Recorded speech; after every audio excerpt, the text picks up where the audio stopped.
Hey y'all, it's David Ducker coming back at you, and I'm going to be doing a session recap of our first session of Return of the Runefangs, which is our Song of Ice and Fire game set in the Warhammer Fantasy universe.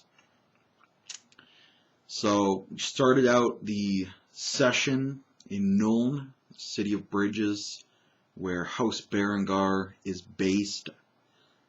That is the noble house to which our players belong. We started out with Sir Alaric awakening in Berengar Manor in the noble district. Coming downstairs, he's greeted by his father, Lord York, his mother, Lady Margaret.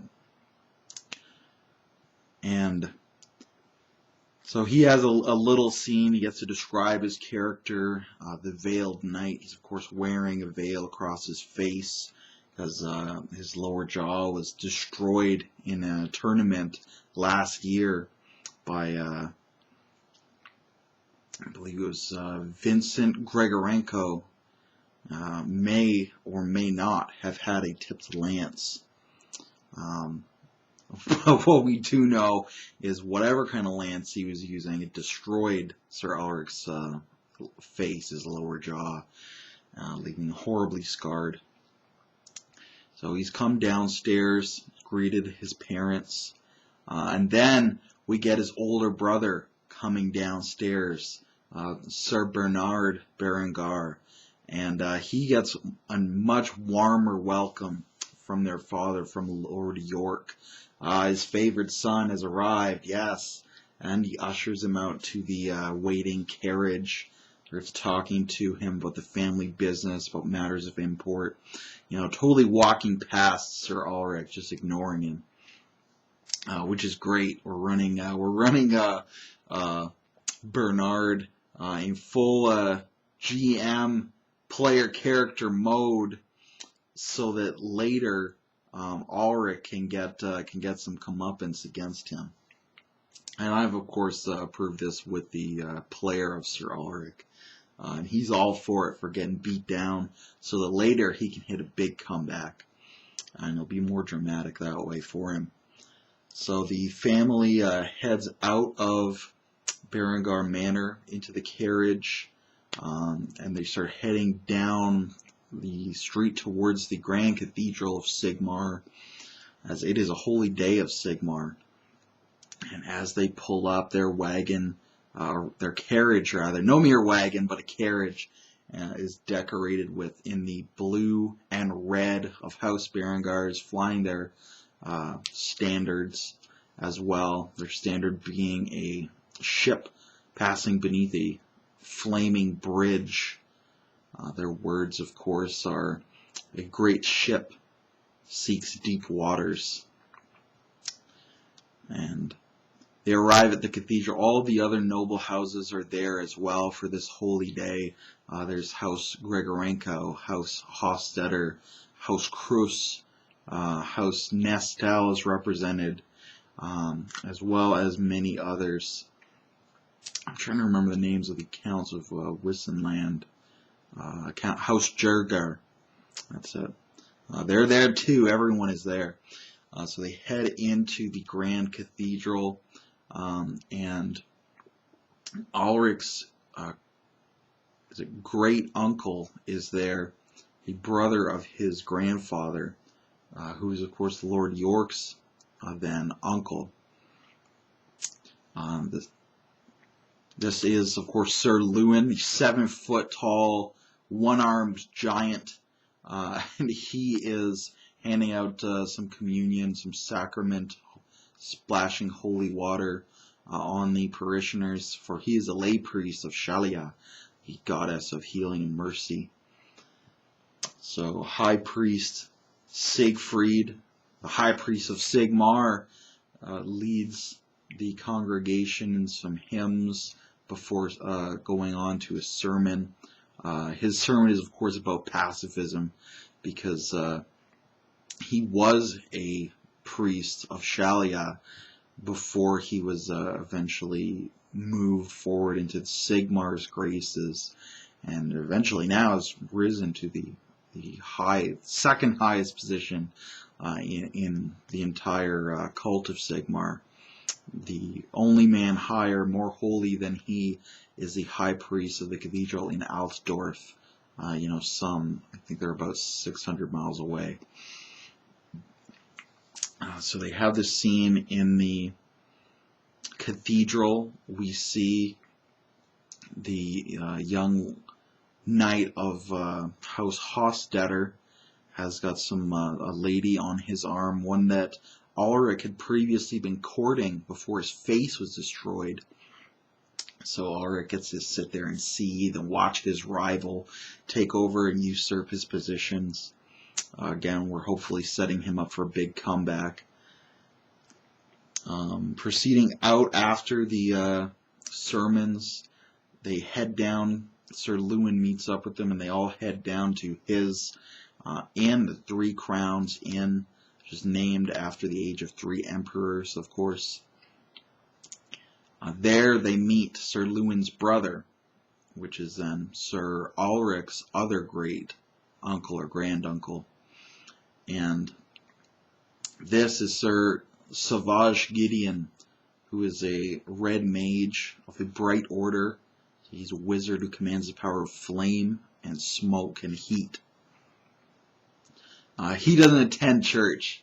He's too busy. He has other things to take care of. He's not that interested. But he will be there for lunch with the family, at least. Possibly because it's a free lunch for him. But as they're all sitting, having lunch, Lord York announces to them, he lets them know that one of their ships is missing. It had been going up north to Workbad for the very first shipment of the season. It is spring, of course, and the ice, as soon as it melted, they sent the ship out, the ship being the Colossus, the riverboat Colossus, to secure that very first shipment, the very best goods from Workbad, the start of the trading season. But they've never returned yet. Other ships left after them and have returned by now. So Lord York's very concerned. It's a big investment. He had sent it up full of horses, and he was expecting some woodcrafts and other forest goods, medicinals and salted venison, and so on. So he could make some profit on this voyage. So he's asked his favorite son, Sir Bernard, to lead their only remaining warship on an expedition to locate the Colossus. This warship is called the Malice, and he's going to take their remaining men-at-arms. There's only about 25 men-at-arms left in House Berengar as they've fallen on hard times. So he sets this mission to his favorite son, and he of course asks Sir Ulrich and the both granduncles to accompany him, as the magic of Sir Savage, as well as the military experience of Sir Lewin, will come in handy on the voyage. Now Sir Savage actually pulls Lord York to the side, and he tells him that Sir Ulrich really needs a confidence boost, and with Sir Lewin there and himself there, they'll be the real leaders of the expedition. But if he sends Sir Ulrich as the leader, it will really boost his confidence, and he really needs that. And Lord York doesn't listen to him at all. Lord York's like, oh no, he couldn't possibly accomplish the mission by himself, and the glory must go to my favorite son, to Sir Bernard. So Sir Savage tries a different course of action. He reminds him of how vital it is that Sir Savage is there, preparing for the spring tournament, and helping the family business, and learning the family business so he can take over and get their finances back on track. And eventually he is able to convince Lord York that Sir Ulrich is going to be suited to lead the expedition with the help of Sir Lewin and Sir Savage as well. So they exit out of the inn. They head down. Actually, they didn't head directly to the Malice because Wertbad, being in Stirland, up on the River Ster, is where the Colossus was supposed to be going. So Sir Ulrich takes it upon himself to visit the Count of Stirland, so that if they end up in Wertbad, they can stay at his castle, use his castle in Wertbad.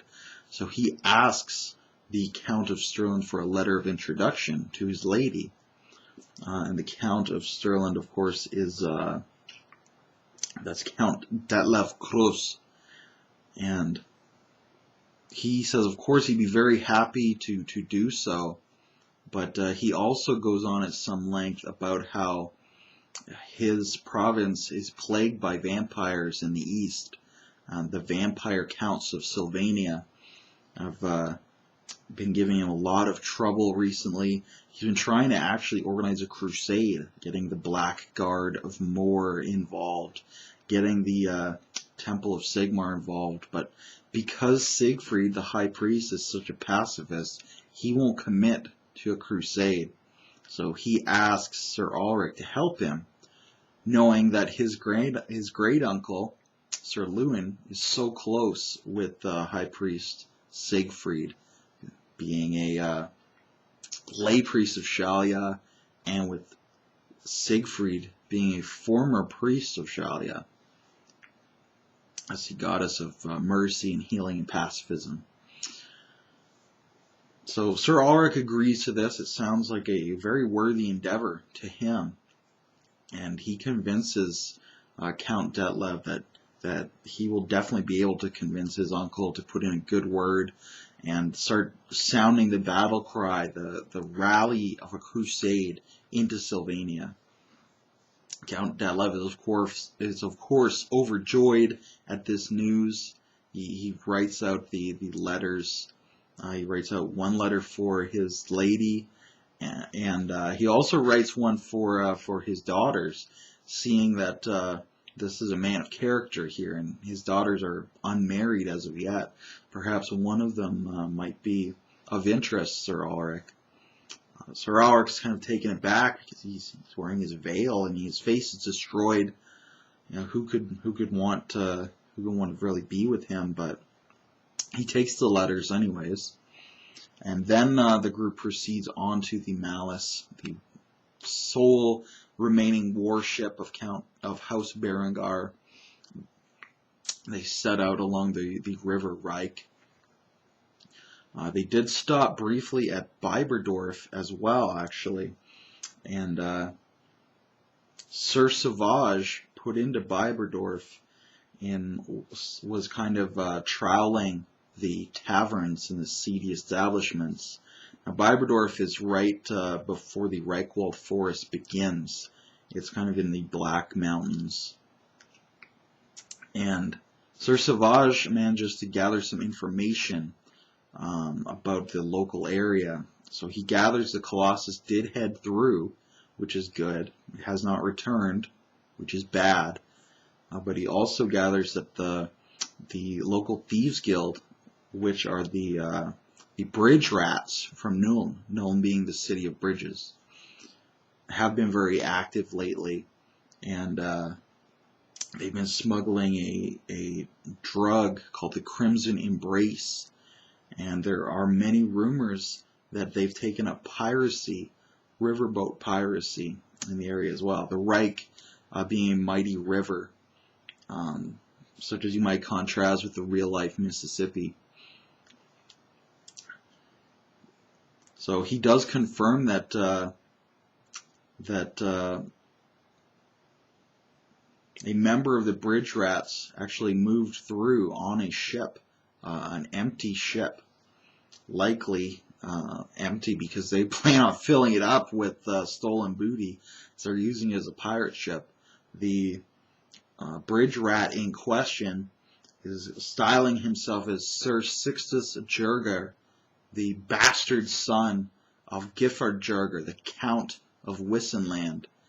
So this bridge rat He's wearing a sword, which only nobles are allowed to wear, and he's wearing a tabard of Wissenland as well, emblazoned with the golden sun and the gray lion of Wissenland, which is highly illegal. But he claims that since he's the son of the Count, he is indeed a knight and deserves these honors for himself. Of course, people call him the River Knight because he has no land, only the river. So this Sir Sauvage takes as a pretty good lead on what might have happened to the Colossus, and they set forth again into the Malice further up the Reich. And as they're sailing, they spy a lookout in the trees as they're sailing through the Reichwald forest. So they spy this lookout. They pretend they don't see him, act natural, act like nothing's happened, and they go through. They see an inlet letting water down into the Reich, a small stream, small river, and then another few 100 yards, they pass another lookout. So now they've got it in their minds that this inlet is actually what the pirates are using. That's where they're launching their ship from, probably the Sphinx. And that's where they're dragging the ships back to that they captured as well. So they beached the Malice, and their plan is to head overland and ambush them, the bridge rats, the riverboat pirates, overland where they won't be expecting an attack. So that's pretty much our summary for session 1. There was a lot of good roleplay, especially from Sir Ulrich, and I was also very impressed with Sir Sauvage. Did a very good job. And, of course, Sir Lewin was there as well. He was there as well. And we're expecting to pick up some more player characters in our next session, which is actually going to be tomorrow. So stay tuned for that. Stay tuned for the Bridge Rats and what's going to happen with the bastard son of the Count of Wissenland, with the River Knight, Sixtus Jurger. So I'm going to sign off now, and y'all have yourselves a very nice day.